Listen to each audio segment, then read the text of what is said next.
Hey y'all, and welcome to Politibrawl.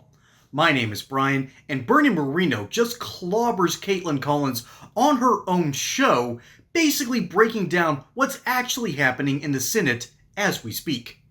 Let's dive in. The Senate is working on passing the president's signature legislation right now, known as the Big Beautiful Bill, as it's being called by Republicans. Senator Josh Hawley said today that the president told him he was surprised by changes the Senate has made to this. This is what Senator Hawley had to say.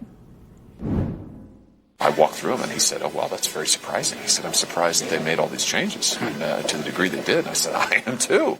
He was real clear to Senate Republicans just 2 weeks ago. Don't touch anything else on Medicaid. Take the House framework, tweak it if you need to, but do not do anything else. And this Senate framework is really, it departs from his framework big time. Do you agree with Senator Hawley that it departs from what the president wanted to see here? I haven't had a conversation with the president about it. What I do know is that we need to strengthen Medicaid and make sure we preserve it for the people who actually use it, not for able-bodied adults that are taking advantage of it.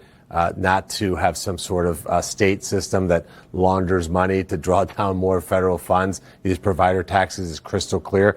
There's uniform consensus that these state provider taxes are a total fraud. So we've allowed it to happen for a long time. We have to be very careful. What I talk to my colleagues about is that every one of these decisions has a human being behind it, a family behind it, people that depend on these programs. And what we have to do is recognize that what the voters asked us to do on November 5th is put the interest of American citizens first and foremost. Yeah, but what he's worried is that a lower provider tax rate, Senator Hawley says, will deplete resources for rural hospitals. Is that a concern you have with where the Senate bill is as it stands right now? No, because there's other ways to help rural hospitals. We can have a targeted approach towards rural hospitals. We can make certain that, by the way, states who've abdicated the responsibility to share in the cost of Medicaid step up and do their part as well. As you know, these states use this money for other purposes. They're drawing down federal funds, but not all of it goes into healthcare. They use it for all kinds of other shenanigans. But a lot of it goes into healthcare. I mean, but not all of it. So we can take that money and direct it better. We also have to be more efficient, use technology, get illegals off of Medicaid. Some of these states are using it to cover illegal migrants' healthcare. That's something that would be categorically insane in any other country, the idea that we would take care of the health care of other citizens. If you do that, does that achieve the billion? I mean, does that measure up to the billions of dollars more that potential Medicaid cuts that the Senate version of this bill is seeking? Because what Senator Hawley is saying is he's not articulating that. He's saying he's worried it's going to kick his constituents and they're not going to have any health insurance. Well, we're not going to let that happen. But just to be crystal, but how do you guarantee that? I guess let's just be crystal clear about something really, really important. If you look at the budget that we have proposed, that hopefully we'll get across the finish line and get it signed by July 4th, we actually add $200 billion to Medicaid spending over the next 10 years. We spend more over the next 10 years on Medicaid with the current budget that we're proposing than what we spend today. So we're increasing the funding. We're taking illegals off. We're putting a path for able-bodied adults to enter the workforce, to be part of a productive labor force. By the way, it can be volunteering, taking care of relatives, et cetera. What is I think there's questions about that, but in terms of what this ultimately looks like, Susie Wiles, the chief of staff, was on Capitol Hill today. There was reporting that she said that y'all should pass this next week. Is that true? We need to, because but did she say next week? I don't know what exactly the words that came out of her mouth were, but what I'll say comes out of my mouth is that we should get this bill on the floor by the end of next week, pass it, whatever it takes. The Democrats can keep us there 24/7 if they want, until Saturday, Sunday, Monday. We got to get this bill to the House on Monday or Tuesday so they can vote on it, so that July 3rd, President Trump can sign it. Because look, here's what we're doing. We're making an historic investment in the nation's air traffic control system. We're adding a child tax credit to help middle-class Americans. We're providing these MAGA accounts, which is investing in children, American citizens. We're preventing a $4 trillion tax increase. We're funding our border, deportation, the military. We're getting rid of the debt ceiling conversation so that we're not facing the prospect of government shutdown. This bill does great things. I'm really proud of the work that the House and Senate's done. And look, it's not perfect because not everybody agrees on exactly what needs to be done, but it's a really, really great bill. I don't blame a handful of Republicans for having major problems with the Big Beautiful Bill. It does raise spending, unfortunately, which is a bummer. On the other hand, it fixes the border problem for now and for like the next generation. It fixes some of the military problems that we've been having. We've been sort of whistling past the graveyard for the past 10 years with our military. And when Joe Biden got us out of Afghanistan in such a disastrous fashion, it's caused us to take another look at the military and the way we handle our spending. And so I don't blame the big beautiful bill for having a little extra emphasis on both the border and the military. And so Bernie Moreno is naturally dealing with a couple of these issues as a senator because that's where the bill currently is. It's in the Senate, and the long-running joke in D.C. is it's not against the Republicans versus the Democrats. The long-running joke is a freshman Democrat comes up to D.C., and yes, I am taking this directly from the West Wing. A freshman Democrat comes in, talks to leadership, and says, "When can I meet the enemy?" And the leadership just looks at him up and down and said, "What do you mean?" "Well, the enemy's obviously the Republican Party, right?" "No. Senate's the enemy." And so that's congressional politics in a nutshell. It's a constant back and forth bickering between the two houses. It's one of the greatest strengths of our republic. It's also one of our biggest issues, and that's where the big beautiful bill currently is. It's in the Senate, and so Bernie Moreno is dealing with White House pressure. And he's also dealing with pressure from Kaitlan Collins, who's trying to hone in on a singular point, and it's not really working. Hey, y'all, here's the deal.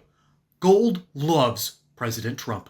Under Trump's first term, the price of gold soared 53%, and the price of silver jumped 51%. Since the start of the second term, gold has skyrocketed even higher, breaking records and even outperforming stocks. Here's what I like about precious metals like gold and silver. They have been used as a store of value for centuries. Governments can't easily manipulate it. They are used as hedges against market risk and, of course, against inflation. That's why I partnered with the amazing people over at Goldco. Goldco is an award-winning precious metals company. They are fans of this show, and they have helped millions of Americans just like y'all to purchase over $3 billion in gold and silver. Right now, you can get a free copy of their 2025 gold and silver kit. On top of that, you might also qualify for their amazing unlimited silver bonus offer. So don't wait on this. Go to politibrawlgold.com to learn more. That's politibrawlgold.com or call 855-644-GOLD. He knows his rhetoric. He knows how to deal with the issues. He also knows not to give Kaitlan Collins the red meat that she wants. She wants a contentious moment where a Republican stands up and says, "Well, I stand up to the president." Well, if that's the case, she would have Rand Paul on. If that's the case, Thomas Massie would be on her show. I don't exactly see him there, and I haven't heard from them going on to places like CNN too terribly often, because they don't really want opposition, they want drama. But when it comes to drama, I think there's something even more important going on than the big beautiful bill, and that is the potential for the Federal Reserve to change interest rates. Currently, the Trump administration has been basically using the Federal Reserve as its own punching bag, and rightly so, because of their poor policies over the past couple of years. They have had pressure under the Biden administration to keep prices artificially low on interest rates, and now, well, there's logic dictates, okay, it's time to raise the interest rates, it's time to deal with this problem. Well, you should have done that under the Biden years 3 years ago, all right? They took way too long with this issue, and Bernie Moreno himself is at the forefront of this fight.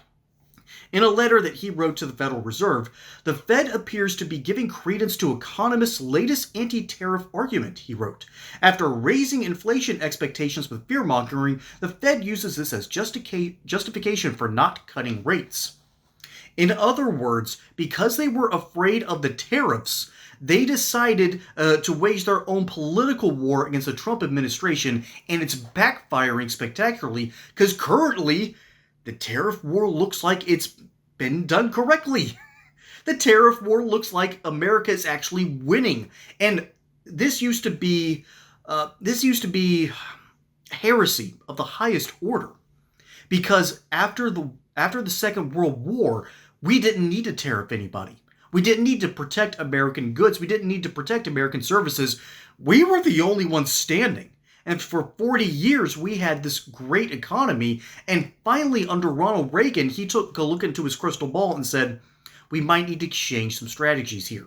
And so we did. And now the idea of tax cuts are the way to move forward. That's a great idea, and it's worked ever since the 1980s. So for another 40 years, America has had amazing growth.